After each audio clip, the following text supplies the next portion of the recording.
Nigeria destroys life. Kemi Badenoch fires fresh shot.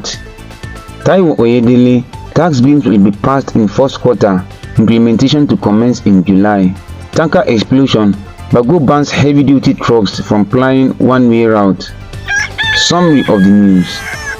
Leader of UK's Conservative Party, Kemi Badenoch, has renewed her onslaught against Nigeria. The Nigerian-born politician dominated the headlines towards the end of last year over controversial remarks about her birth country. Badenoch said she did not want Britain to be like Nigeria. She said the UK could be becoming like Nigeria if the system is not reformed. And why does this matter so much to me? It's because I know what it is like to have something and then to lose it.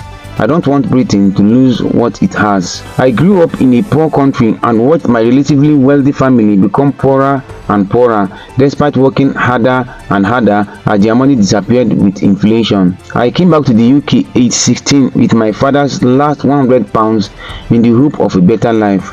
So I have lived with the consequences of terrible governments that destroy lives, and I never ever want it to happen here. Source: Daily Trust. Taiwo Oyedele, chairman of the Presidential Committee on Tax Policy and Fiscal Reforms, said the tax reform bills will be passed into law in the first quarter of 2025. According to Oyedele, the implementation of the tax reform bills will commence in July. The proposed legislations are the Nigerian Tax Bill, Tax Administration Bill, and Joint Revenue Board Establishment Bill. Tinubu is also seeking to repeal the law establishing the Federal Inland Revenue Service (FIRS) and replace it with the Nigerian Revenue Service. Source: The Cable. Governor Bago of Niger State has banned heavy-duty trucks from plying one-way through Diko Bridge following a tanker explosion that claimed many lives on Saturday. The governor gave the directive during the visit to the scene of the explosion at Diko Junction in Suleja local government area of the state.